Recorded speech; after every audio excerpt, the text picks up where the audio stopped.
सोना आज हो गया इतना महंगा, चांदी में दिखी ये हलचल, जाने 10 ग्राम गोल्ड का कितना रहा भाव। घरेलू बाजार में स्थानीय आभूषण विक्रेताओं और खुदरा विक्रेताओं की मांग में तेजी को दिया।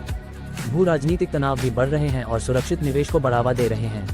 अंतर्राष्ट्रीय बाजारों में चांदी भी मामूली गिरावट के साथ $29.93 प्रति औंस पर रही। सोने की कीमत राजधानी दिल्ली में शुक्रवार को ₹100 प्रति 10 ग्राम बढ़ गई। स्थानीय आभूषण विक्रेताओं की ताज़ा मांग के कारण आज सोने की कीमत ₹74,350 प्रति 10 ग्राम हो गई।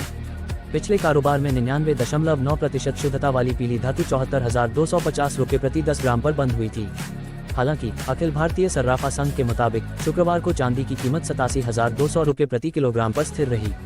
पीटीआई की खबर के मुताबिक इसके अलावा 99.5% शुद्धता वाला सोना ₹100 बढ़कर ₹74,000 प्रति 10 ग्राम हो गया, जबकि पिछले कारोबार में ये ₹73,900 प्रति 10 ग्राम पर बंद हुआ था। खुदरा विक्रेताओं की मांग में तेजी। खबर के मुताबिक व्यापारियों ने पीली धातु की कीमतों में तेजी का श्रेय घरेलू बाजार में स्थानीय आभूषण विक्रेताओं और खुदरा विक्रेताओं की मांग में तेजी को दिया। ग्लोबल लेवल पर कॉमेक्स सोना $2,557 पर कारोबार कर रहा है। Motilal Oswal financial services limited में कमोडिटी रिसर्च के वरिष्ठ विश्लेषक मानव मोदी ने कहा कि सोने की कीमतें सीमित दायरे में कारोबार कर रही हैं, क्योंकि बाजार को उम्मीद है कि अमेरिकी फेडरल रिजर्व सितंबर में ब्याज दरों में कटौती करेगा, जबकि दूसरी ओर उम्मीद से बेहतर डेटा अमेरिका में उसी के लिए लाभ को उच्च स्तर पर सीमित कर रहा है। US Fed chair Jerome Powell के संकेत। पिछले हफ्ते US Fed chair Jerome Powell ने संकेत दिया कि नौकरियों के बाजार पर चिंताओं के कारण ब्याज दरों में कटौती आ सकती है। मोदी ने कहा कि भू राजनीतिक तनाव भी बढ़ रहे हैं और सुरक्षित निवेश को बढ़ावा दे रहे हैं।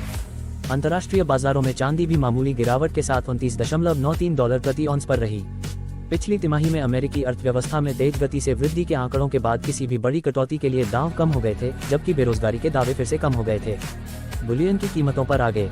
ब्लिंकेक्स और जेएम फाइनेंशियल में रिसर्च कमोडिटी और करेंसी के उपाध्यक्ष प्रणव मेर ने कहा कि यूएस फेड के साथ साथ अगले महीने यूरोपीय सेंट्रल बैंक की दर के फैसले पर भी ध्यान केंद्रित किया जाएगा, क्योंकि मुद्रास्फीति यूरोजोन देशों के भीतर वायदा कम करती है।